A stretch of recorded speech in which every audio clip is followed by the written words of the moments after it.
Hi there. I'm Jonny Lieberman, and I drove the Audi Concept C. In fact, to my knowledge, I'm the only American who has driven it. Yeah. Uh, if you know.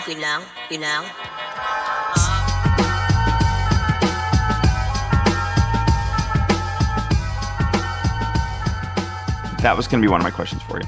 Yeah, sorry. Yeah. So you were the only one exclusive, huh? Yeah, yeah, Dude. yeah. It was cool.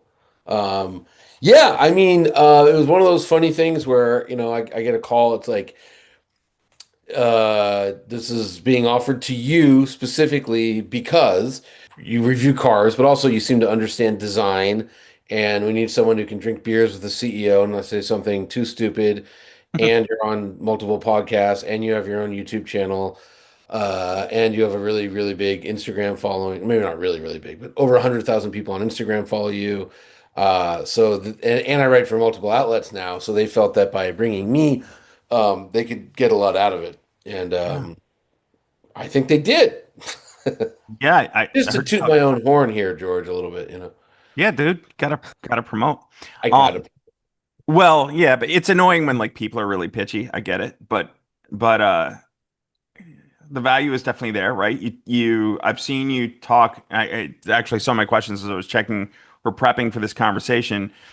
I saw you talk about it on Spike, and I've seen the Motor Trend piece. Are there any other places you'll be, obviously other than here, of course, but like, Yeah, I wrote up something for the Rob Report okay, about it, and then there's a new magazine, or not magazine, website, car thing, Alloy. It's called Alloy. saw Uh, that. Rory Carroll, and I think some other people, but I don't know Rory. They put it together, and it's cool. It's like more. How do I put this? It's more the story behind the story type of Yeah, storytelling, like and that. really, really image and graphics focused for a website rather than text focused. Yeah. And they like every story has original artwork, which is cool. And just to toot my own horn, I think my Audi story is the most popular story so far. Now they've been up for like 3 weeks, but still. So yeah, I wrote the concept scene. Really not this. I mean, we'll get into how it drives, but just Right. more like why it's so needed for Audi. Like, and Right. what's going on with Audi. And I really got into like what I think are Audi's big problems at the moment, as opposed to 2 decades ago when they didn't, or maybe 18 years ago when they didn't really seem to have any problems, just solutions. Right. So, Yeah. Yeah. Plus huge budgets, which certainly helped. yeah, but I mean, we can. Do you want to roll into Concept C, or do you want to? Yeah. Let's do it. Yeah, so look, Audi is about to spend untold billions of dollars going F1 racing, and they don't make any two-door products, and so that's a real disconnect. And they don't, Cadillac doesn't really make any two doors either, but at least like the CT5V Blackwing, there's a very tenuous connection to not maybe not F1 but racing. And then also, they do at least do like WEC and IMSA endurance racing. So it sort of makes sense. But right now, Audi, they did Le Mans, they did make the R8, and they sort of quit all that. Right. Uh, and then they're jumping into F1, which I get. Like if you're in the car biz and you have this sport that has explosive growth with not only Americans but women globally. Like Mhm. 42% of F1 fans are now currently female, and the biggest growth sector is I think females age like 14 to 26. Hmm. That's your future customer base. So you got to get in there. You got to get Right. it. So they need, I sort of hate not hate, but the term Halo car is very abused and misused, but they need something on top of the pile that like, all right, if you're getting into an A3, one day you will aspire to own not a 911, right? Like you want it to be an Audi product. So they Right. they need something like that. They need like an aspirational car. And then I think the other real problem Audi has, and they never had this problem, was too many platforms. At the moment, the A3 is still on the Golf platform, whatever, MQB, MQB. whatever's left of MQB. Right. Um, the gas cars are sorry, Well, the right? PPC now, which is basically, I think, an evolution of MLB, Evo. Yeah, MLB Evo 2.2 Right. is that, and then you have, the Q6 is PPE. The just put out to pasture Q8 was another electric platform. The Q4 is another electric platform, and the e-tron is J1, which is Taycan. So it's just like it used to just be all Audis were MLB Evo 2 except for the Yeah. A3. And that's great. Oh, and the R8, of course, is its own well, shared a platform with Lamborghini, but Audi owns that. Believe. I Um, think Michael Dick once told me I think that was MSS. okay, I didn't know that, but the point is like, too many platforms. Like, the beauty of MLB is every new model you iterate off the platform, 60% of the engineering is done. So the cost savings are massive. Yeah. Now you just way too many platforms. So, and then the third problem I would say Audi has right now is like stale design. I drove from Munich to this town in the Dolomites in Italy, whose name I'm forgetting, starts with a B. But anyways, the 4 hour drive, 3 hour 45 minute drive, and we did it in a perfectly fine Audi A6 e-tron, and like it looks okay. The interior's nice enough, but you go back again 15, 17 years and like, my God, Audis were the best looking things with the most Right. incredible interiors. And I was, it was a long drive. And so I was sitting there clicking every single button and like they got away from their own groundbreaking thing where every click will be the same noise. You know, Right. they really invented the modern premium interior for the most part. And they got away from that. And like, the screen overkill, and I know there was like a miniature arms race, and consumers are saying they're revolting with too many screens, but like the amount of real estate on the IP that was taken up by a screen in the A6 it was crazy. It was like like a massive, not even, a lot of people say it's like an iPad. This is like a monitor, like glued onto the dash, so sticking up above the IP with like then like some other weird clicky thing on the door, which had like too many functions. I can't remember if there was a passenger screen or not. Felt like there was, and it's just it's a mess, and that's a brand new Sure. product. Yes. That So is their challenge, right? Like Massimo has created this new thing and everybody's seen it and was like, wow, but you still got this like last bit of lichty stuff that's like, And look, and they were very clear, like, the radical simplicity of Massimo is coming in, the 2027 model year or 2028 model years in 2027. So yeah, there'll be some stuff rolling out, a lot of products in the pipeline, but the Concept C really does address all those things, right? So it's on the oh God, I can't remember the name now, SSP platform. Um, yeah, I had some questions about that. yeah, so yeah, okay, just giving background at this point, we'll get to the specifics, but I, SSP will underpin all future Volkswagen products. So that's good. One platform to rule them all. The design language is phenomenal. Even if you don't like the mini fridge front grille, the rest of the car is undeniably gorgeous and undeniably evocative of Audi's past. right, You look at it, it can't be any other car. It's an Audi. There's some Auto Union in there, there's some TT in there, there's some good 2003 design stuff like the Le Mans concept, even the Pikes Peak concept, the Q7, it's all in there. Like the surface detailing and just the form. It's really good. The wheels are probably 1 inch too big, and then you get to the interior, phenomenal. Uh, right, if it looks like metal, it's metal. Or I should say, if it looks like metal, it's aluminum. If it looks like leather, it's leather. If it looks like fabric, it's fabric. If it looks like carpet, it's carpet. Um, they're saying that above a certain price point, they didn't say what that price point is, but let's just say $125,000 seems to be the new 75,000. There won't be any plastic in the cockpit. They're just going to get rid of it. yeah, Below that price point, yes, you'll have some plastic, but there'll be no exposed plastic. And then it has a screen, and like you got to have a screen. As much as people want to say, "Oh, I hate screens" and all this, the screen goes away, and Audi has had a disappearing center screen. Like the A6 used to have it, but right. it just sort of looked like an iPad grew out of the top of the dash. And now the way they're doing it, it kind of like rolls away, and it's much more elegant, much more premium, much more on brand for Audi, I would say. It's funny with that folding screen. Like I remember those cars. I think A8 started it. The I thought it was trick and it was awesome. And when they went away from it in the B9, I think it was originally designed, but then they just did the Mercedes thing because nobody complained when Mercedes did it.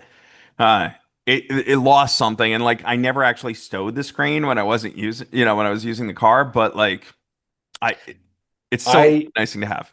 I hate them, the foldaway screen for a very specific reason. So I had for a year, I had actually longer, but I had a Cadillac CTS-V wagon, Yeah. and it had a pop-up nav screen. And I went to pick up my wife from the airport, and I grabbed the parking ticket and I kind of leaned it against the screen. When I turned the car off, it automatically went down and it just ate the ticket. And then when it came back up, there was no ticket. To take it. So I remember I went up to the poor person working there, and I was like, the Cadillac ate my parking ticket. And they're just like, what? Sounds like the 50 dog bucks? ate my homework. Like, yeah, Yeah, right. $50, and it was just, but yeah, so I always, ever since then, I was like, this is stupid. Yeah. Um, but it just kind of folds away and it's very elegant. And yeah, and they're like, look, it's just you have to have a screen. There's too much functionality in modern cars. But if you don't want a screen, if you don't want to look at a screen, then you don't have to. And they did it in a smart way. I think it's a great looking interior. I guess that's how did it, while it looks amazing in photos, how did it work driving it and being in it? So yeah, this is a tricky thing to get across to people. But what I drove has nothing to do with the eventual car in terms of what's underneath the skin. I have a feeling the actual Concept C, which will I don't know what they're going to call it, um, will look something like what I drove. I Yeah. drove an RS e-tron GT cut in half. You know what I mean? They So, cut the so wheelbase. did they confirm that to No, you?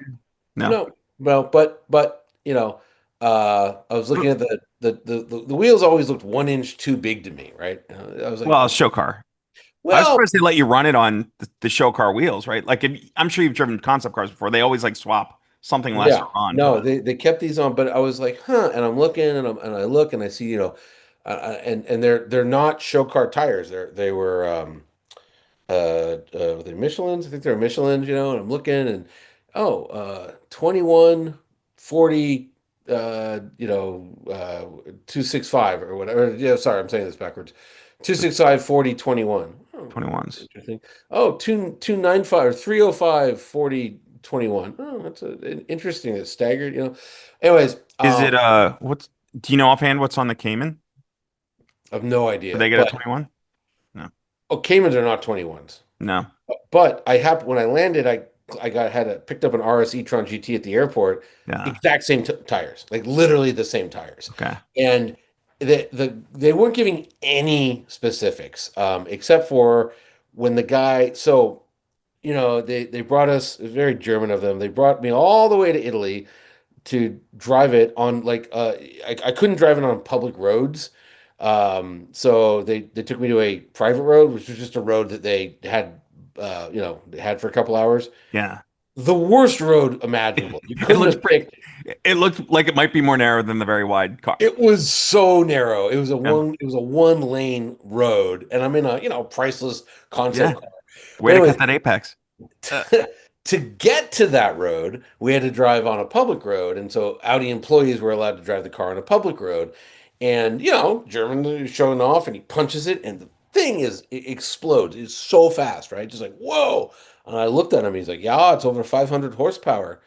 And I was like, "Oh, that's interesting," because I know like the rear motor of a RS e-tron GT is over 500 horsepower, and Right. this thing was rear wheel drive only. Um, Yeah. and I just think they pulled a couple battery slices out of the RS, cut it down because it drove exactly like a shortened RS. I love Did the way it? it drove. I love the way the Concept C drove. The production car will all be lucky if it drives this well. And Okay. I will die on this hill. I think the RS e-tron GT is the best handling Audi ever.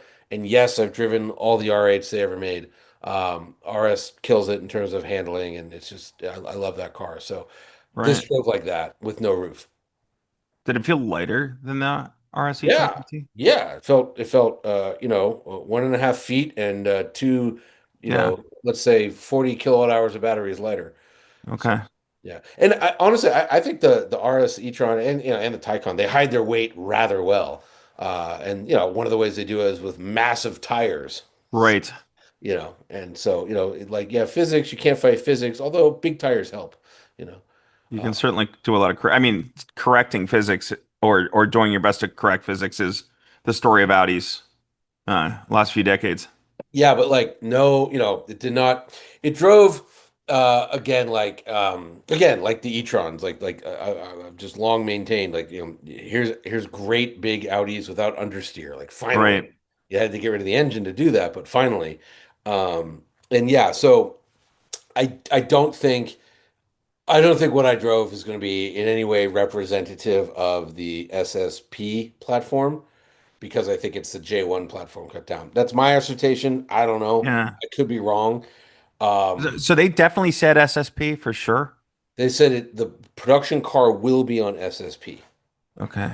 and that So every Audi and every VW product will be on SSP, I except guess for here's I can only go on things I've sure, read and sure, whatever. I do know that like when you said it was a cut down e-tron GT, I was curious to ask you about that because we do know the right that they're testing like the Cayenne and sorry Cayman and Boxster versions of this car have been seen for over a year, right? And yes, Audi, we've seen an Ingolstadt plated, I believe it's a Boxster. So we know that like they've had access to that platform. Whether or not the concept car was built out of that, who knows? But the other thing early on, I went back and I was checking this. So Cocker did a story a while ago that was talking about they wanted to go SSP, but that like George Cocker from Car, I'm sure you know him. yeah, Yeah, oh, yeah, he for your tends to audience, know, yes, but he also tends to hear stuff early on enough that it changes too. So keep that in mind. yes. Um, the what he was saying at that time was SSP wasn't going to be ready in time. So in order to get a car to market fast enough, Porsche went their own route and created something. Now, whether that's J1 derived or whatever, the thing about SSP that I've again going on what I've read is that that's the first platform set to use the Rivian joint venture software. And so there was talk about like the first cars from that set being like golf mark or whatever the golf is and whatever else. So like that's like 2028 though, I think. So this coming to market in 2027 is a bit early. And the other thing that Cocker had said was this new platform they were working on had a battery, and this does, behind the the passengers. And so it gives you that kind of weight distribution of a mid-engine car. And then the last thing, I'm just throwing a lot of rumors at you. Let's see Yeah. what the other rumor I'd heard about this, and they're unclear, is that Porsche wants to do an ICE version of 718 as well. Whether or not that's an updated 982 or whether that's that this platform is capable of doing either is nobody's really talking about. So Yeah, I would say this platform is not capable of doing that. And I again, I don't think SSP is capable of doing that. no, But if I would say SSP is 100% not capable. I would say based on something I can't. When does this podcast go live? when do you want it to go live? Could it go live at 6:26 on the 19th? It can. Okay. So Porsche with the Cayenne, the fourth gen, the whatever they're calling it, the electric one, that is not going to be internal combustion. They're going to just keep the internal combustion one in production Right. forever to Yeah. satisfy the dealers, really. There's no way. There's just So no. Cayenne is SSP or PPE? PPE. It's modified PPE. Okay. It's already vastly different than the Macan. Uh, Right. yeah, it's pretty insane actually. Um, it's, Yeah. it's, Good. it's They uh, need it. yeah, yeah. So just don't break the embargo. But the turbo makes 1,139 horsepower. So it's cuckoo pants. It sounds Um, like a it's insane, and like they're going over the battery tech. Like the cooling for the batteries is as powerful as 100 refrigerators, which I was like, yeah, that's good. That's damn. yeah. So it's really crazy. The turbo, the non-turbo is pretty neat, but the turbo is Yeah. like, wow, you know. Um, so I don't know what I drove. I would assume just based on the tires, why wouldn't they do this, right? They Right. took With concept cars, you never know anyway, right? Like it doesn't Yeah, really and matter. it drove phenomenal. So Right. I've driven early concept cars on the new platforms that are like hot glued together. Yeah. I drove a Panamera hybrid back in like whenever it was, 2015 or 16. Didn't even have a firewall, it was so Huh. rough. Because the engineers was crawling back and forth and just adjusting things. And this was a finished car. There was nothing like the door handles worked. Yeah, the doors Right. didn't close perfectly. It was, it was all pre-production hinges, but everything worked.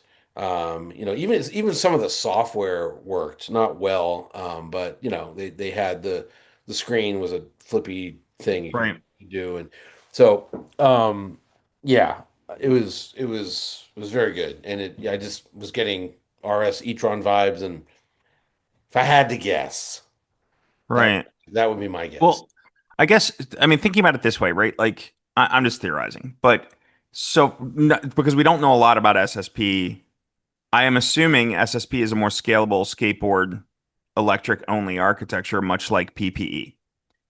Yeah. So if there's talk about, well, they could extend 71892, right? Um, what I know of like the first e-tron was that it was kind of like the e-golf. It was kind of like an electrified MLB. Hmm. And J1, I I've heard, but I've never really been able to confirm, is a little bit of a similar deal with MS. What is it? MSB, MS, yeah, MSB, the which is sport. Panamera Continental Yeah. GT. Yeah. So if that's the case, because MSP was ultimately supposed to be scalable with front or rear mid engine, right? Like so, mid in front or mid in back is Yeah. so. I guess what I'm wondering is if it is, if Porsche decides, just going back to Cocker's theory, right? If Porsche decides that there's not time to wait for SSP and they're going to proceed deriving it from J1, which is MSP, which was supposed to be capable of mid engine anyway, Too big and too heavy. you think? I Yeah, the other thing was, look, they wouldn't tell me anything. I heard at one point I heard like 4,000 and 4,500 millimeters for the length. I eyeballed it.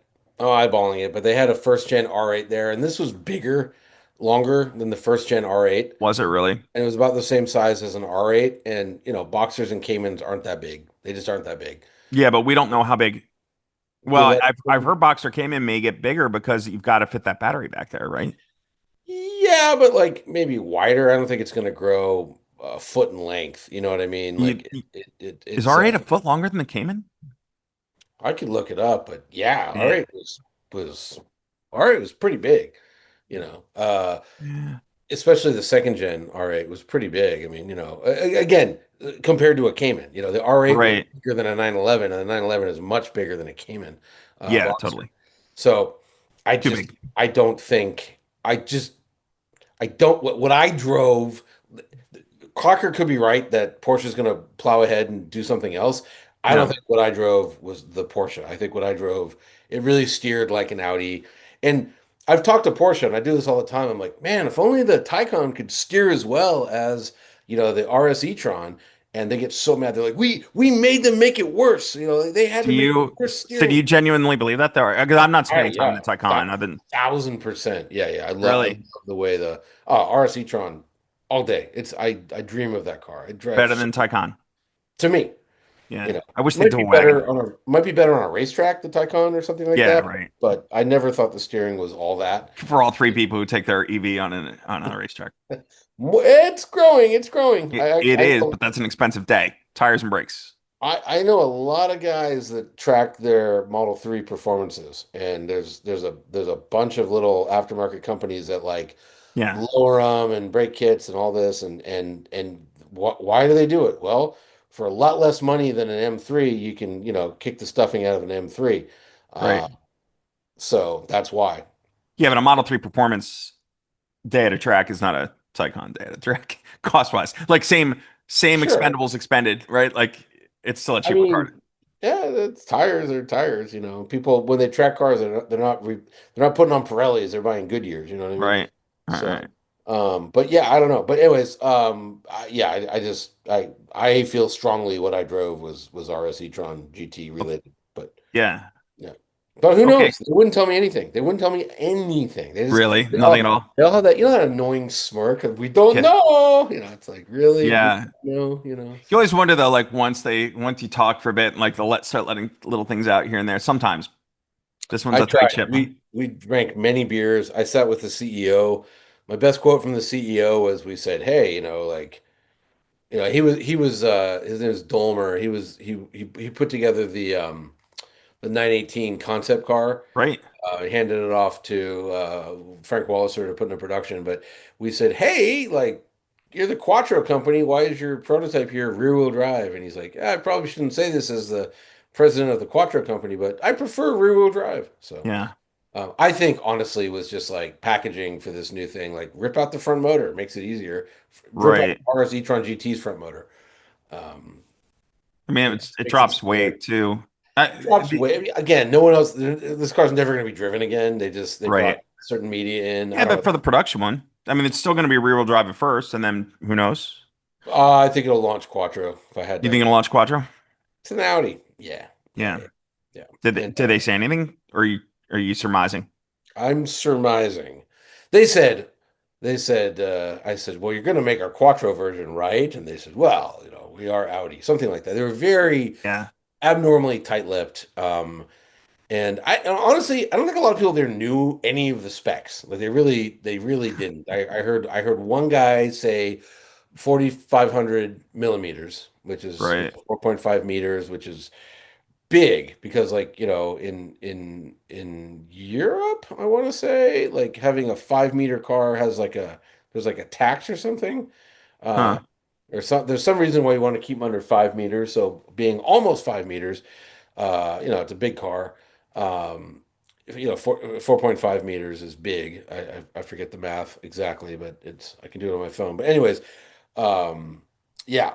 So they said that, and that was like I think they were talking amongst themselves, and I happened to hear, and they don't know, but I speak a little more German than they think I do.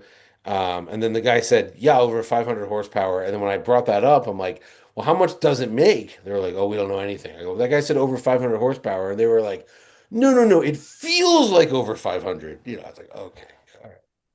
So, it was they, and I asked the American guys, Mark, our friend, I said, "Mark, anything?" He goes, "We're not here to talk any specs because it's a concept car. There are no specs."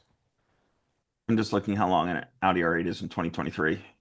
Okay. 4.43. So yeah, you're basically 4.43 is 4,500. Yeah. So yeah. it looked to me the same size as a second. They didn't have a second gen R8, but I spent a lot of time with those cars, and so that's what it looked like to me, the size of, and it was Yeah. 100% bigger than, or not 100%. It was absolutely bigger than the first gen R8, which they had there, and it was parked next to it, and that was an Yeah. easy one. I was like, ah, bigger, and Which I is would probably closer to guess, the Cayman in size, and the Cayman's like 4.38. So okay, well, so yeah, it was bigger than both those. So and GT is 5. So you lost a half a meter. yeah, Yeah. that's so half a meter is 1.5 feet. That's a back seat, essentially. Right. So All right. So back seat. What do you yeah, they're going to do, from the sounds of it, the folding hard top only, which looks a lot like the Porsche 911 Targa good. mechanism. What a great mechanism. Great. It works, and it's in Yeah. they've got an OEM supplier and the already established. I mean, yeah, look, I know that when the 991 came out, they had a 8-person team who did the cabriolet and the Targa, same team. And I don't think anyone's ever spent as much time on a roof mechanism. So, if you can amortize that cost of having 8 engineers doing a top for one vehicle, why not? Right. But yeah, it was also one of those funny things too, because it was a show car. It was a process to put the top up and down, And every time they put it up or down, I happened to have my back turned and I was doing something else. So I never actually got to see it go up and down. I don't know if that But was like intentional. I would turn around. Yeah, it was just like, there's a lot going on, you know what I mean? Yeah. Because yeah, I got there and they had a first gen TT, they had the R8, they had a RS6, the twin turbo V10 one. So when the Concept C, there was two other journalists on my wave from where are they from? They were really nice. Spain. Autocar was there, UK. There was a They German were the wave after. The English wave was the wave YouTuber. after. I was there with like Italians and Spaniards, I believe. Okay. Um, they were really nice, and we had a great dinner. Anyhow, so I was driving the R8 V8 and the RS6. So I sat there when the car wasn't moving and looked at it, but then the top would go up and down, and I just always Sure. wasn't. For some reason, I wasn't there, but I So what I I've heard that RS6, that generation 6 mentioned a couple times with this car. What's the reference other than like maybe the square grille? the square grill. Okay. I didn't see it at all. Yeah. I was looking and I'm like, I guess the grill, They also had, I mean, the coolest thing they had there that I spent the most time looking at. This is, to be honest, my back was turned because I was looking at the 1936 Auto Union C-Type. Yeah. Um, uh, From pre-car. yeah, it's a replica, but it's a really good replica. And Yeah. I just, yeah, like every time Mark, the Audi PR guy turned around, I was just at that thing, and he was like, "Stop Yeah. looking at it! Like, look at this." I'm like, "Yeah, this is." Yeah, it's kind of a legend, man. Yeah. It's just so beautiful and so cool. It's just such a neat thing, and yeah, I couldn't stop looking at it. Um, That's it's an exact replica too. I mean, it's yes, it's a all right. very very good replica. Yeah, yeah. Yeah. B16 and all. And I think only one real one exists, and Audi doesn't have it. I think it's in private hands. That's Um, a whole other like they were all at the end of the war, they were all kind of hidden in I think a coal mine, and they were found by the Russians. And they, Russians got them, and I think also no A's and no B's exist, and there's one C and two D's, and that's it. yeah, Uh, and there was like a CD mix of one. I don't know, but I'd heard the company in the UK that built them. There's a rumor that maybe an A was built, maybe for Piek, but I've never been able to confirm it. And I'm amazed, like Piek's collection is not now that he's no longer around, hasn't been like well, I mean, that I'm aware of. his kids have access. People Right? people are private, and who knows. Yeah, yeah. They don't need Uh, money to sell off cars. They're fine. They one thing the PX do not need is money. Right. But yeah, so it was I spent a lot of time with that Type C, like a lot of time with the Type C. So it's so special and so cool and just It such really is. yeah, such Um, yeah. Yeah, so these are all design references, right? I assume Massimo had those there because TT Mark One, R8 Mark One, probably just more of a spiritual comparison And to. hips, I'd say if you look at the rear hips of the Mm, Concept C, yeah, the first it's also got that side blade kind of, which they also put in the F1 car livery, right? Like the kind of yeah, curve. little bit of that. Although the side blades were the side blades, so But Right. yeah, yeah. Look, there, like I said, it was instantly to me when I saw the first pictures on my phone a couple months ago. It was instantly recognizable as an Audi. Right. And look, these are when you think of great Audi designs.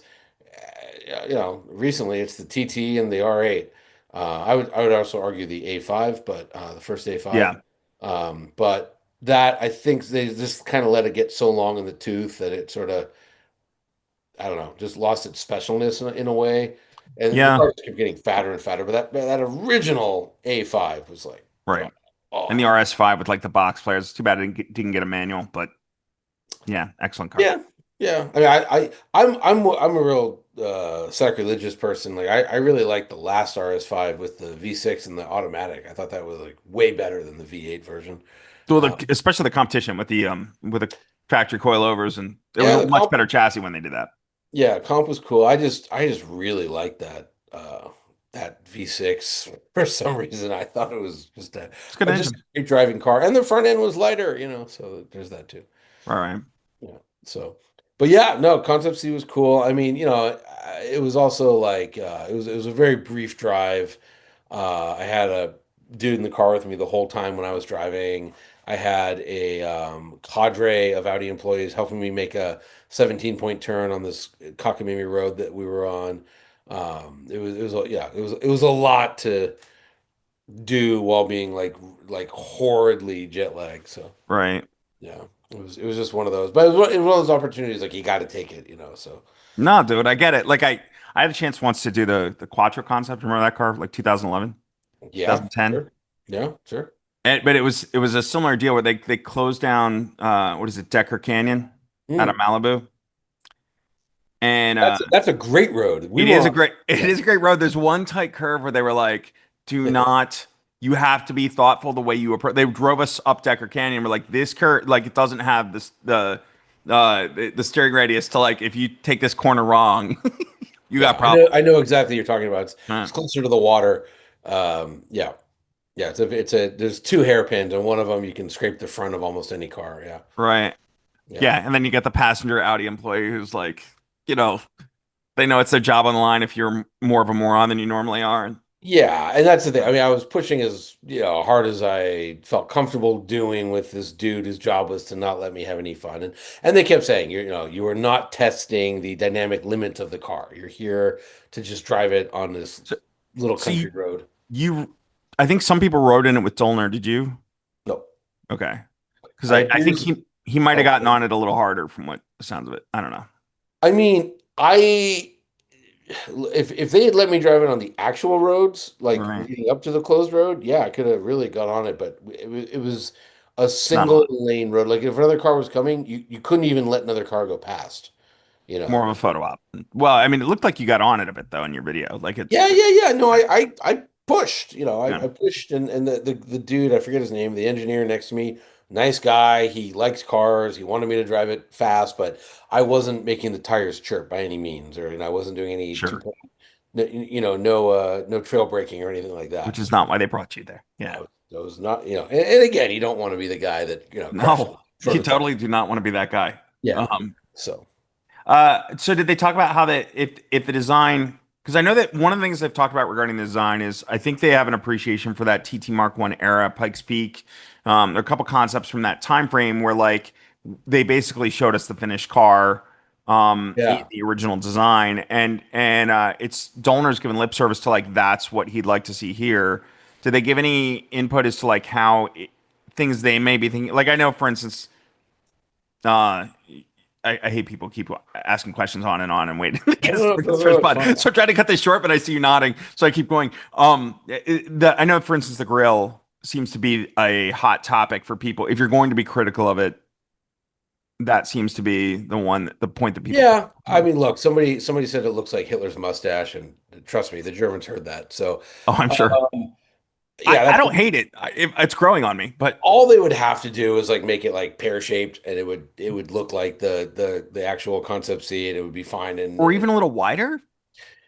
Yeah, with the grill right now, what it does is all the stuff on other cars that looks tacked on, all the ADAS Right, radar and forward-facing sensors and all that. It's all in the grill. BMW did this with the iX. Everything's in the grill, and that way you don't have to have like strange rectangles popping out of your car. right. And so in that way, it's smart. Could they change the shape a little bit? Sure. Yeah, But no, donor gave no indication. Nobody gave me any indication of anything except for saying it's going to go into production. I would love to see like a better Q7 or I've been hearing rumors of a Q9 mhm. that might be under development, a big 3-row, which is what It should be out next year. that's what everybody seems to want. According to some people I know, that's nobody cares about the new uh Cayenne because it's not a 3-row. Like the dealers don't want it, customers don't want it, everyone just wants 3 rows. Q9, I mean, the near production test mules are testing. I hear captain's chairs in that, which they need badly. But I've also heard Porsche's thinking about a big product like that too. So, Porsche's definitely 100% doing their Q9. It'll be the same thing. Have you heard? This was one I just heard a little bit about it, but you'd seem much more in tune. There's a new W12 being I developed. have not heard that one. Hmm. Yeah, there was some patent filing. It Oh, was the radial thing? Or no, it was a 16 cylinder Porsche? 12. It's 12. it's 3 rows of four, so it's like It's like a 120 Not really degree V8 radial. with four um, cylinders coming up the middle, kind of like the Veyron concept was a Yeah. W18. Remember Right, that? right. Yeah. It's kind of that minus a cylinder, two cylinders each. It's But yeah, oh, Audi Porsche. I think Porsche. Porsche patented it. But I was thinking, I've heard rumors that the Q9 will be called a Porsche. They want to, I mean, they want to compete with Maybach. Right. That So, oh, was look, another pre-war name that means nothing to anyone. Like, well, so all right, so I know some nerd background on that. So yeah, yeah, a lot of that comes from the Hork, the A8 Hork that was sold in China only, right? And you yeah. look at the design cues that are on it, basically like vertical slats in the grill. I'm trying to remember what the other thing was, but you look at there was a Q9 mule that has popped up with like a longer wheelbase that looks like it has the same design grill that the SQ9 and the regular Q9 do not have. And so the Hork story comes from that. Now, whether that means Hork for everybody or whether that's just a China market thing, we don't really know. What, What I heard was it's like, wow, Mercedes is making money hand over fist with this Maybach nonsense. Like, we need a dead pre-war brand to, sell to the ultra wealthy, and then yeah. a, a 12 cylinder. I don't know, would make some sense. I don't know what a W12 is for. I don't know. Well, the other place that would make a lot of sense would be the Bentayga has always been a little bit smaller and decidedly more Q7 than say the Rolls Royce, which has a presence as Yeah, massive as it is, and the X7, of course, which underwrote the Rolls. So I would imagine the Q9 kind yeah. It of. didn't actually. Hang on. Point of order. It didn't All right, actually. It's a different platform. But go ahead. Go is ahead. it a different platform? Yeah, the Rolls does have has a unique platform. It's a horrible name. It's called the oh God, oh God, it's horrible. I'm gonna look this up. It's something horrible like platform of luxury or something, but it's a space frame. Okay, Where the X7 is 100% not a space frame. Uh, okay. yeah, but everyone thinks that, but No, it's it's me just talking out of my ass. I don't have nerd knowledge on BMW nor Rolls, so yeah, it's oh God, architecture of luxury platform. that sounds very Rolls Royce. Yes, primary platform for modern vehicles, starting with the Phantom 8 in 2017. This is AI talking here. But yeah, I believe it's a space frame. I think it's a space frame. Maybe it's not a space frame. When you say space Whatever. frame, you mean is aluminum or Well, just steel it's space? aluminum, but space frame is like well, like the Phantom 7 was a space frame. Instead of doing a body on frame or a unibody, there's like a frame built into the body in a sense. Right. I'm saying this all wrong. Airplanes are space frames. So Yeah. like the Well, I just chassis got their goes, aluminum space frame for like the A8. Right. yeah, the chassis goes around the occupants type thing. I Right. believe what the space frame is. It's just another way of doing it. Um, but yeah, according to AI here, Spectre, Ghost, Cullinan, and Phantom 8 are all on architecture of luxury, and it's not shared. Architecture of luxury. So Yes. Rolls Royce, it hurts. Architecture of luxury platform. Yes. RRALP. Yeah. Yeah. Well, I mean, Anyway, I guess I still assume the Q9 will bring a bigger, better Bentayga. And that I would expect would have that a market for that 12 cylinder. yeah, I can't imagine a three-row Bentley that really strains credulity, but if you're making is it pronounced Hork? I was always Hork. Horch. Yeah. Hork, for It's sure. German for like Hark, Yeah. and it was August Hork's last name. Hork. All right, I've been saying it wrong I these years. could I could be saying it wrong too. I mean, I Let's go with Hork. Hork a yeah, loogie. But if you're gonna it's not Hork a Horch. loogie, if you're gonna make a Hork stand out from a Q9, like yeah, stick a 12 cylinder in it, Yeah, and Bentley might want a 12 cylinder back for some of their products too. right. I know that the hybrid stuff, like people, even the whatever. The rich are different than you and me. They want Yeah. big cylinder displacement or Well, big. whatever the next Halo car is for Porsche, maybe I know. I heard Spike talking about that 963. I don't think that's anything. That 963 is a race car. I say no comics. I just don't want to talk All right. about. But yeah, I agree. Yeah, I mean, Could they make a Strasse version of it? Like, sure, Multimatic builds the race car. Porsche has done Strasse wagons of 962 in the past and Yeah, but they were homologation. ones. Yeah, well, I think the 962 wasn't even. I think they just did it. But yeah, look, they made one. Could they make more? Sure. Yeah. Oh, Penske got GT1 was one. homologation. Did 10 billionaires say, "Hey, I want one too?" And Porsche said, "Okay." Like, Yeah. sure. You I got don't the think it's much of a story. yeah. I don't think it'll be at your local dealer anytime Fair. soon. Yeah. Yeah. Jerry and his buddies want 963 in the middle. Yeah. All Yeah, I right. doubt he wants anything new. Doesn't want anything hybrid. I know that much. Right. Uh, okay, so next question, and I don't think this car had it, but the other thing Dolner's talked about that I've seen comments on is virtual manual transmission as an emotional trigger, and also how it sounds. Yeah. Well, it sounded cool. I can answer that. It just sounded very spaceshipy, Right. typical EV. I like EV noises. Most people never heard them, but it was cool too, like going really fast with no roof and no internal combustion. It's kind of nice. I like nature. I don't always need to be ripping through nature and popping and banging. So I thought it was pretty cool. This did not have a virtual gearbox. I hope they don't do that. It's just the literal dumbest thing you can do. And the nice thing is, even if they do it, you can turn it off. But I've driven the Hyundai Ioniq 5N, and it has virtual gears, and Yeah. it just slows the car down. It's just dumb. So let me, because I haven't driven the 5N, and we've, Yeah, we've we've chatted about this before. I guess yeah, I'm still trying to like in thinking about it since the last time we spoke.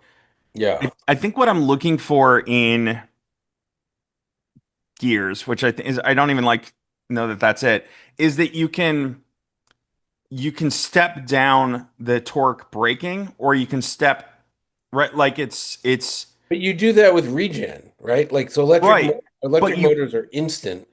So you don't, there's no lag. And then, as long as, now the Germans struggle with like letting people get enough regen, but as long as you can tune your regen to where you want it by coming off the throttle, it's like shifting. It'll break the car. It'll slow the car down through yeah, but repetitive braking. it's still all controlled by the pedal. And I think that's where when I think of precision, I don't think of I mean, your feet are, I mean, okay, you're Walter Roll, you can do the dance or whatever, but like, I think one of the things that is nice about shifting or paddles is that you can still sort of like, it offers you one further level of control of the physics of the car, not just like, wah, wah, wah. I don't necessarily need to hear that. Although the audible side also indicates to me the amount I'm on the pedal. So maybe I don't need the stepped womp Mm. womp womp, but I have some other input as to how far foot that how Yeah, far down my foot is, right? it's the fakeness of it. Yeah, It's just so like so I drove a month ago this thing. It's a Lexus project. So it's a 1983 AE86. So it's a Toyota. We would know it as a Toyota Corolla GTS from 83. In Japan, it's called a Corolla 11, which means lightning in Middle English. Don't ask me. That's what they called it in '83. So what they did was they pulled the powertrain out of it. They took the hybrid motor from a Tundra or Tacoma, no Tundra, Sequoia, one of them's big, relatively big hybrid motor sure. for a car from 1983. They took the transmission from a current 86 Toyota 86 GR86 it's called, and they hooked that up to the hybrid motor. So it was again electric motor into a physical manual transmission, and they pulled the battery pack out of a Lexus RX. All right, so they had like a 18, maybe 17, 16 kilowatt hour battery pack. And the other thing they did was they limited the hybrid motor to 6,000 RPM. So in other words, you had to shift. Um, and then what they did was they took the old 4E86 or whatever it was called. I don't know. Everyone's gonna yell at me. I can't. Whatever the GTS motor, the Corolla motor Yeah, from '83, and they recorded it at every single RPM possible. They had like a computer control the throttle, and they literally went from like 1,000 to 1,001 to 1,002 to 1,003. They got every single rev there was, and they, using software, I don't know, so that some poor bastard had to program it so that it matched the engine. That's why they limited it to 6,000 RPM, even though the motor can spin to 21,000, because they were matching it to the sound of the motor, and they put a Right. speaker behind your butt where the exhaust pipe would have been. That was neat. That was cool because you could use your ears to shift, uh, Right. because you had to, because it just redlined at 6,000. You know what I mean? Like, it wouldn't, the car stopped going faster. Whereas with what Hyundai is doing, it sounds like Porsche is going to follow suit, and Audi. It's fake. There are no gears, and like it's Yeah. just and like I I'm under embargo on this too, and this one's a longer one. But anyways, I was talking to a company that's also doing this, and they're like, "Oh yeah, we're gonna make a shorter gears than we have in our regular car." And I'm like, How's that work? they're just gonna make them shorter because they're fake. But they were like, yeah, we have 8 gears and like the first five are short. I'm like, why not have 13 gears? If you love shifting so much, a Right. 1,000 gears, infinite gears. It's Yeah. just nonsense. Like, how about no gears? Like, the Well, reason you have gears is because an internal combustion engine is a terrible power plant for an automobile. You have to have gears. I think that's where like I think we're doing gears for the wrong reasons, right? Like it's if you're doing it for the show to just sort of like make it feel familiar to a manual, I agree it's dumb and we shouldn't be doing it. That's what they're doing. That's what these cars are Right. doing. You know. But it's probably the worst car to use as an analogy because it's the most boring one Audi probably makes. But I did the Q4 launch, right? Yeah, yeah, yeah, yeah. And one of the things they've done in the Q4, maybe it's in the new, I haven't driven the facelift RS e-tron GT yet, so I don't know if they did that. But in the Q4, they You should went. drive it. Yeah, I'll have to see if Mark can send me a press car. it's Um, really good. It's really good. but one of the things they did in the Q4 was they had a closer to. It wasn't full one pedal like your Rivian, but it was more than what you'd seen. Like the e-tron will just coast, right? And but the thing about the Audis is you have this sort of step down for torque braking, and then Hmm. once you hit the gas, it goes away, right? Like it's so you can drop down two in the either the e-tron or the Q4, and then the moment you get on the throttle, it doesn't upshift; it just lets disconnects that. But Yeah. what that allowed is in launch, I think we were like, what's that town where they filmed like Top Gun, Seaside or something like south of LA? We were there. Oh, We went. yeah. I think we went out to some like mountains west of Seaside, and in the twisties, the car was like I enjoyed it because I could torque brake like I would in familiar to me, right, with the paddles, but then or leave it in a higher, it would also hold where the e-tron won't, and I don't think the RS e-tron will either. It would hold that sort of like that level of torque braking. So it was like getting in a manual car and like you might be in like a tight corners, you might be in second or third, and then eventually, if you're in second, you're going to have to shift up the third if you hit enough of the straight. But in the Q4, I hit that straight and I didn't have to shift anything, which was awesome. But then the moment I hit that next corner, I was still in that lower gear, if you will, that higher level of torque braking. But that's just increased regeneration, and like Right. But George, what you've controllable. discovered is, but how about this? You've just discovered you like one pedal driving. That's No, because I enjoyed it yeah. more than I enjoyed my Rivian in corners, right? Like I didn't. I enjoyed the transmission operations more than I enjoyed the Rivian's one pedal. Put it that way. No, the Rivian was the better in the corners. Don't get me wrong. I'm not Yeah, right. yeah. Well, I mean, look, I would say talk to what's his face, Lars Kern, Right. who set the Nürburgring record in the Taycan Turbo GT Weissach, and ask him if gears would have helped. But no, it's not about a. Well, first of all, again not He gears because he I'm not was talking about he was upshifting. pretty engaged. I'm not talking about upshifting. I'm talking about torque braking, right? And But like, what you're talking about is the level of regeneration, and yeah, like, yeah, okay, I guess it's okay. You can do it on the paddle, and then you left it, and it kept doing it. well, because if I have to look down for the little chicken nugget, I'm never gonna get there, Or you right? just Like, touch it on the screen. I mean, on the Rivian, there's 3 levels of regen. Boom, hit it on the screen. yeah, Uh, but you're in a corner. You want instantaneously. You want a higher level torque braking than you were. but I have it programmed in my truck into sport mode. So when I put it in sport, it goes down to the Right. level of regen I want, and the suspension goes to where I want, and the Sure, focus goes to but I where I got to think want. about that before the corner. right? In the Rivian, I had to think about it Well, before the you corner. put it in sport mode and you do it all, But if I'm in a steel suspension or a sportier suspension car, like because the Rivian's Yeah. the Swiss Army knife, right? Okay, yeah. So so But I'm just saying it's like that's not you're not describing gears. You're describing um levels of regeneration because the Q4 doesn't sure. have gears, has one gear. Well, like in my RS6, there was a button Yeah. on the, and the Rivian had just the generic buttons, right? But like there was the dedicated RS button on the steering wheel that like if I'm in a corner and I need like less than a second to make the decision to make the Sure. put the car in bonkers mode, I could do it. And like the Rivian, you know what I mean? Like I'm I just mean, the looking Rivian for you should do is sport. It's a big, it's the size of a credit card. Sport, it's a right, big but it's button. still like I don't want to take my hands off the wheel. You see what You I'm saying? don't? I mean, I don't know. Usually, when I know I'm heading to a road I'm going to be driving on, like I put it in sport mode. It's I not don't the know. same thing, Johnny. Not the same I thing.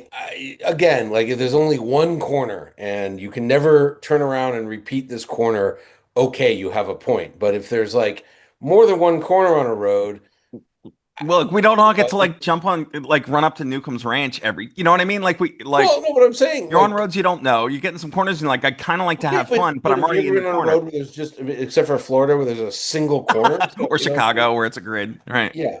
So, I don't know. But again, you're not talking about gears. You're talking about levels of Yeah, I regen. don't care about yeah, I think Yeah. that's totally yes. Yeah. And that's where when we talk I think that's where I'm concerned about, and this is why I'm having this conversation with you, is like I'm concerned that there are all these people trying to do either Hyundai, they're all trying to figure that shit out. And like that's where you get the purists who say, and I agree with them, it's mechanically inefficient to have fake gears. It's all just pomp and circumstance. There's no reason for it other than the feels. And I think that's where like figuring Yeah. out a real reason for it, like an audible tone around the throttle pedal, just so you know how deep you're in the throttle, is a They're, usable thing. It's a functional they're, thing.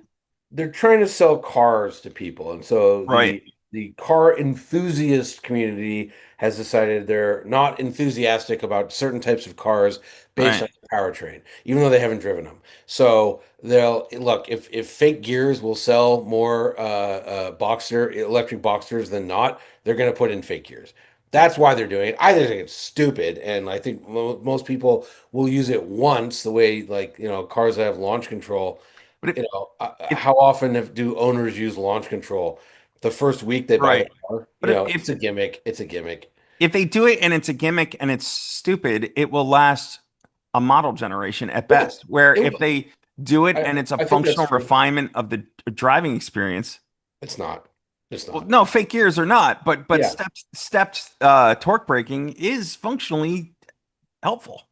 Sure, until you just realize like, wow, why would I ever not have like, max regen? This is cockamamie me to use 2 feet when I can use one. And despite what Porsche says about Well, being more okay, so efficient, they're mental patients. so put yourself in your Rivian for a minute, right? Sure. And you're out on your way up to Newcomb's. Okay. You're either gonna have to two pedal drive it, right? Because you've got if torque braking is not enough, you're going for that other pedal, Sure. right? Yeah, but I'm saying like you just you leave it on max. I think most EV drivers they just leave it on max because why would you ever want less than max regen? And then why would you use a brake pedal when you don't have to? And then it's just max, you know. Maybe, maybe not. And in fact, when I go into the canyons because I've been trained to left foot brake in 2 pedal cars, I actually lower my sport mode actually has less regen. I actually like a little less regen for fast driving just because otherwise You're I'm going like too I'm, far. I'm already on the brake pedal anyways, so Yeah. it's like too much braking. But yeah. But anyways, it's just yeah, it's like I don't know. The idea of like we're gonna purposely slow the car down is just insane to me. I don't understand. I don't get it. I never will get it. And I've Yeah. I've driven like again the Ioniq 5N with the fake gears, and I lasted about 4 gears, and I'm like this is stupid. And I just went to turn the fake noise off, turn the fake gears off, and just experience the car for what it is. And it's really good. There's nothing to hide or be ashamed of. You know. Yeah. So it's a very good performance car. Okay. So Yeah. on this then? This one just coasted, I'd imagine. Did it even regen? I was on such a tiny road. Who Yeah. knows? Yeah, I Plus, don't. it's experimental. I don't expect it to have full. It was well, it was kind of the last thing I was thinking about. I was just like, trying to shoot a video, not say anything that the guy next to me would get upset about too much. You know what I mean? Like it just, Yeah. yeah, yeah. All right. So if you were them, let's ask this a different way. Audi doesn't currently do full one pedal. They do at best they do what's in the Q4. Maybe they've gotten more aggressive with the facelift RSE Tron GT. So if that's the case, should they do full one pedal? If Of you're a course. product or developer now instead of I mean, it's also like, what do people, what's their thing with EVs? I have range anxiety. Well, what increases range? One pedal driving. It, when it, in it theory the Germans think that their solution is more efficient. Their solution's cockamamie. First of all, like if you're on the highway, you would use cruise control. The idea Right. that like you're going to be driving around on the Autobahn and you're accelerating and then you just like whee feet off the pedals is you turn on cruise control. Right. So it's a meaningless argument. For them it's a philosophical thing like Porsches don't use brakes blah, blah. But again, what is better about EVs, than gas engines, or what's one of the things better? They're more efficient. So a gas engine, and this is, and again, Porsches do regen braking. They just like it's just weaker than everybody else, so they're less Right. efficient than everybody else. Yeah. So an internal combustion engine, you burn gas. 20% of the energy in the gasoline goes to forward momentum, and 80% is lost in heat and noise. In an electric vehicle, 60% of the electricity in the battery is used for forward momentum, or spinning the motor, I guess I should say, because you can go in reverse. But 40% is heat and noise. However, I can't pronounce that word, regen braking can recapture energy, and they can be up to 90% efficient based on the braking strategy. So Porsche is choosing to be less efficient for no good reason. Well, Um, like the so my wife's Again, got you're in not doing one pedal driving on the freeway. You're turning on cruise control. right. You know. Well, my wife's got. If you don't like using the cruise control, which some people don't still. But Okay. our e-tron, we have a pre Q8 e-tron, right? Like the pre facelift, the earliest one, and that one does regen. You can either do the steps, kind of as we talked about, or even not being in cruise control. If the guy in front of you comes off throttle and just kind of slows down, or even brakes, the e-tron is using its sensors and it will Yeah. regen to Sure. match. It's like Sure. so Yeah. it does do it. It just kind of sails under when you're. I think the term they use is sailing. Technically, But the right, sailing again. I mean, for everyone listening, think about a road trip. Right? You're on a right. road trip. When do you, without, if you're not using cruise control, when do you just take your foot off the pedal? Like that's annoying. Like the car would just start slowing down from coasting. Like you know what I mean? Like it's a Well, bullshit argument on Porsche's part. Nobody does that. You're never on a road trip where you get up to speed and then don't turn on cruise control and come off the throttle, unless you're maybe going downhill. But that's not how cars work. Like I'm going to right. get up to 80 miles an hour and then I'm going to come off the It doesn't. throttle. I mean, I think the purpose of the e-tron is to drive much like a normal car, and it does. And when you're braking, even under most braking, you're just regenning. You're not actually using the Yeah, pads. yeah, exactly. But you get my point that Porsche's Mhm. argument is like utter nonsense. I've said this to many Porsche engineers. What this scenario where you're coming off the throttle and you just want to coast?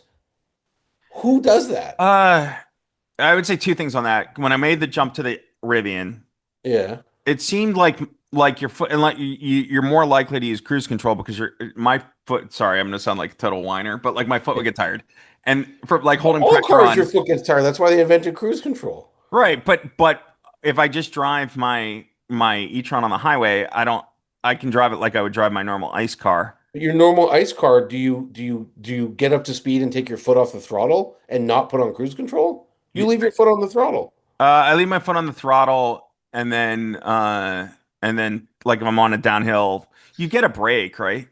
Like If as you're if on you're a on a downhill, okay. or the person in front of you slows a little bit, you coast. I mean, okay.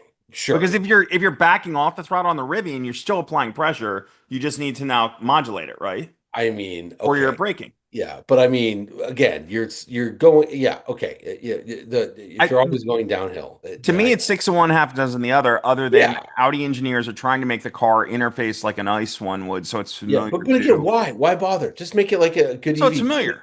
Just make, but again, like you'll get familiar. Like I don't think they expected us to hate EVs. So I think they just we wanted it to don't. be No EV approachable. driver hates an EV. It's people who don't have Right. an EV who hate EV. You know what I mean? Like Right. people love EVs. And look, the public is weird. I don't Yeah, understand why I think it's all political personally, but yeah. like, It's right, at the end of the day, largely, there's still a largely. bias against EVs.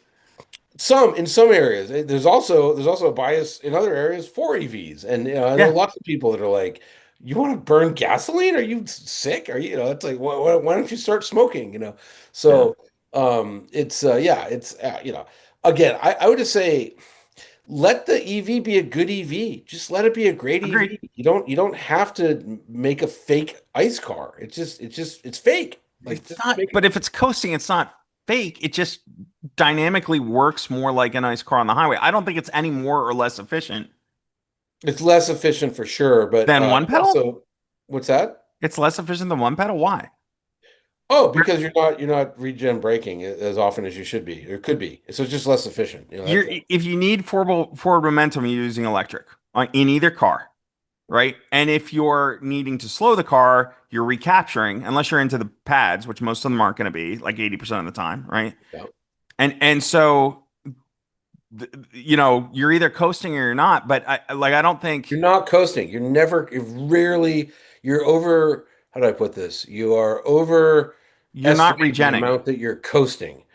but you're Uh, not regenerating, Only time, I'm just trying to think, the only time, gas, electric, whatever, the only time I take my foot off the throttle when the cruise control is not engaged is when right? you're coming up to a red light and then you're hitting the brakes. You're coasting down. Why On not a capture energy? downhill, the guy in front of you When are you slows. doing a downhill? Like what mountain range are you in? Like, Dude, like I'm in like hills of Pennsylvania, which is not much unless you get in Western Pennsylvania. really not much. You're really But not doing any but coasting. I'm not in freaking Kansas. Like it's Yeah, but not long and flat.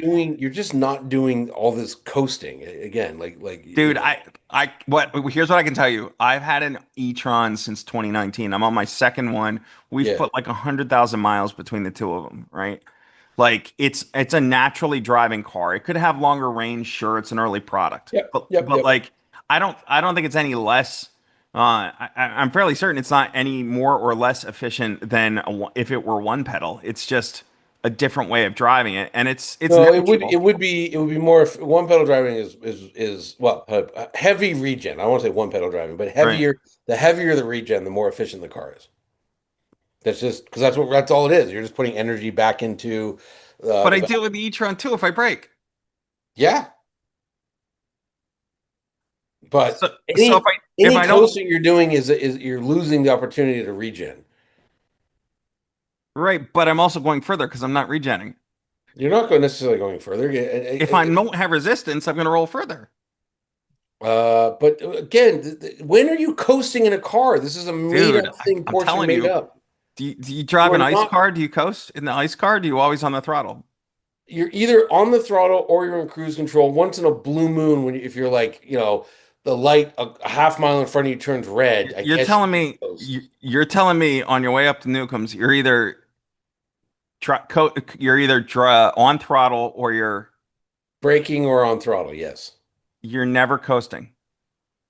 Well, yeah, Maybe depending on how hard you're running up there, maybe. maybe a little, maybe like into a corner, but I the don't know. I second you hit coast a lot. apex. And the other thing that's pretty good about the e-tron is that it using those sensors, you would think that would be obtrusive, and when you first kind of get in, it's a little weird. But it will torque brake if the guy in front of you slows down. It will torque brake, and it's kind of natural. You think you're coasting, and then you realize no, it's Yeah. And that's the other thing. That's the other thing with Porsche. They're full of shit. They're always regenning. They just say they're not, which is also well, you annoying. can see it in there's a gate. I don't know about the Oh, I Porsches, but know. Yeah, yeah, yeah. I know. But it's just weird. It's just weird that they won't do that. Like the new Cayenne can regen up to 600 kilowatts. It has that's it can do 700 horsepower of energy back into the battery, and they don't have one pedal driving. I'm like, you guys are morons. well, the other side of it is it's stupid software. Why wouldn't they? Right, Like for exactly. the Give me the Rivian and choice. Tesla owners and whatever who are like, I want to try a Porsche to be Yeah, able to like flick it into one pedal mode. Who cares? I don't, that is, I will agree yeah, with you there. I don't yeah, understand why they wouldn't yeah, offer it. yeah. Exactly. They're being philosophical. Porsche doesn't read. It's just stupid. Yeah. I remember. I don't know if I told you the story, but Andy Proenger, who is the head of Porsche Yeah. GT, Mr. GT3. Like the We're hanging guy. out, and he's a big truck guy. He's got a Ram 1500, Right. and he was lamenting and how stupid all of Porsche's EVs are. I don't think I'm getting him in any trouble. He's not an EV guy, whatever. Maybe he didn't say stupid. Maybe he said illogical or I don't know. Give him some No, cover. he was really sad about it. He Yeah, was was he? just not. Yeah, he just I'm doesn't. just trying to give Andy some cover. I don't even know him, but I don't think Andy needs cover. I think yeah. Yeah, but anyways, so I said, "Yeah, drive my Rivian," and he drove it. And he's like, "Oh man," he's like, "Why couldn't we do this?" Like, he's like, "There's no fake noises." I go, "Yeah, you just hear the four motors." He goes, "Yeah, it is what it is. It's not being What fake. It doesn't have spaceship noises." And any of that could be a mode or even better, especially it being Porsche, an option they can charge more for, right? sure, but there is this thing where it's like they're like ashamed that they have in some ways that they have to make an EV, like Yeah. just make the best EV you can. Just do that. Yeah. That's Well, all you especially being European, they don't have a lot of options. right. Right. They got to Yeah. make some Well, I EVs, mean, whether we Americans want to buy them or not. yeah, but all look, we'll all be buying them sooner than later, and like they're Yeah. they're they're just better in every way, and blah blah blah. So, except for like look, sports cars, no one's cracked that yet, and Better maybe than well, okay, so let's back to the Audi. Do you think that's kind of one of my questions for you? There really hasn't been an affordable electric sports car since what, the Tesla Roadster? even that wasn't affordable. Yeah, no, there hasn't been. Yeah. And it wasn't very good either. But It was really good. It had no range. It was really, kind of a really good. glorified car. I hated the transmission. The one when I drove it, it just had a one gear. It was Well, just yeah, that I don't know, it felt like a golf cart to me. oh, Uh, yeah, okay. I mean, a Lotus chassis, cool, but Yeah, just it uh, had no range. I remember less than 100 miles. So it was awesome for what it was. And I think one of the most brilliant things about Tesla coming to market that way is it really captured people in a way that like making an electric SUV wasn't going to get them there. mhm. Or even a model, whatever. So, I guess that's my question is like, there aren't really any, this may be the first affordable. I wouldn't say it's going to be affordable. I think Well, it's going to be very expensive. yeah, I don't want to sound elitist here Yeah, because a hundred yeah, that, but hundred, it's remarkable how many cars nowadays yeah. are a hundred I know. thousand Yeah, I dollars. know. Money. I mean, look, the average price of a new vehicle in the U.S. is now, I think, over 50,000, which is Right. nuts. But name the next cheapest electric sports car, probably Yeah. several hundred thousand. I mean, look, the Ionic 5N Is is that a sports car? well, 641 horsepower, and it handles But great. it's a crossover, dude. It's a four door. It's a I crossover. know, but okay. And there's also the soon coming the Ionic 6N, which is it's not a two door, but it's again 641 horsepower, 15.7-inch front brakes, like Yeah. Well, I it's mean, pretty I sporty. mean, Taycan and e-tron GT for that matter, but like they're not. They're sedans Yeah, too, right? Like they this are is a sedans. Yeah, I, sports I car. agree. Yeah, yeah. There hasn't been a cheap, and so this could be the cheapest for now. And Porsche when I'd imagine the Porsche is about the same time. but it'll cost more for sure, and Right. Right. they'll do the same thing where the Porsche must be better than the Audi. Yeah. Okay, Well, okay, so that's the other one of the last couple questions I have here is that one, which is they'll have the Roadster and the Coupe, and this one is a folding, whatever we want to call it, but the yeah, target apparently yeah, the target mechanism. To me, that's more weight, it's more complexity, and it's something that like it's neat and it's unique. And so from like design standpoint, that probably is exciting to Massimo, who is admittedly has said he's not a car guy, right? Like yeah. not doing a coupe to me makes me wonder if they're not missing. They probably only have budget for one body style, is my guess. So they're doing one that's both. Yeah, I mean, I don't know. I don't know. I think that I don't think they're going to lose any customers by having a folding hardtop. And I don't know how many they gain with a coupe. And In the look, there. sports car market, the 911 coupe is the one the hardcore like most people buy the coupe.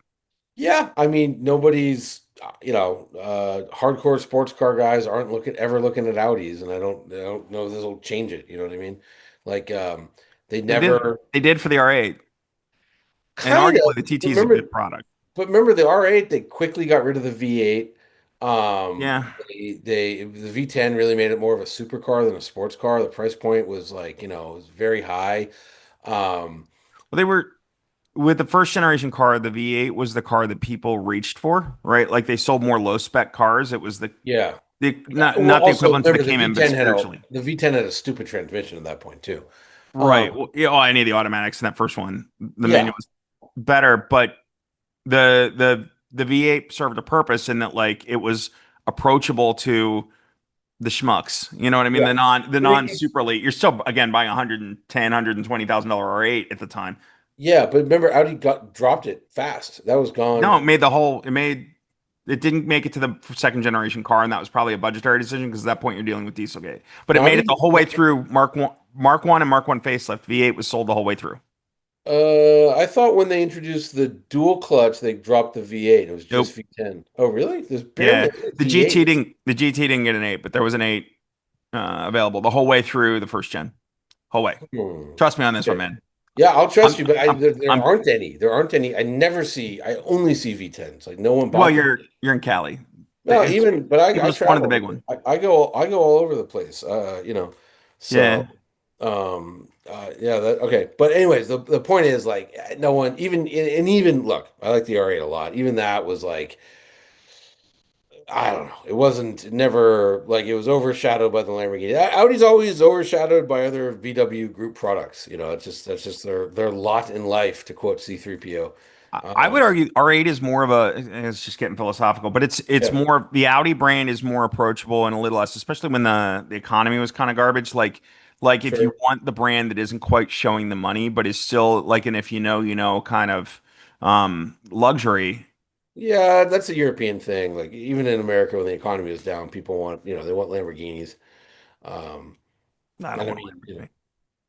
I would. I mean, the Huracan drives amazingly. Don't get me wrong, Yeah, but Huracan's great, but but again, the Huracan was always better than the R8. Sadly, it's just like, it's hard to get. I mean, I would rather get a 911, right? Because it's a more conservative kind of everyday car.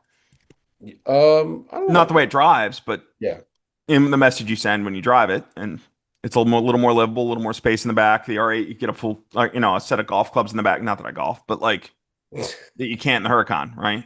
yeah, um, yeah. I'm just, yeah. I don't know. I don't know. The V8 thing's real, by the way. I'm not bullshitting on that one. I believe you. I'm certain. I believe you. I thought it was done when that dual clutch showed up in 2013 or whatever. Yeah, the facelift. Yeah, whenever that Facelift was. was when they dropped the single clutch, the E gear Yeah, thing. the dual clutch showed up. I thought they put a dual clutch with the V8. They never did that, right?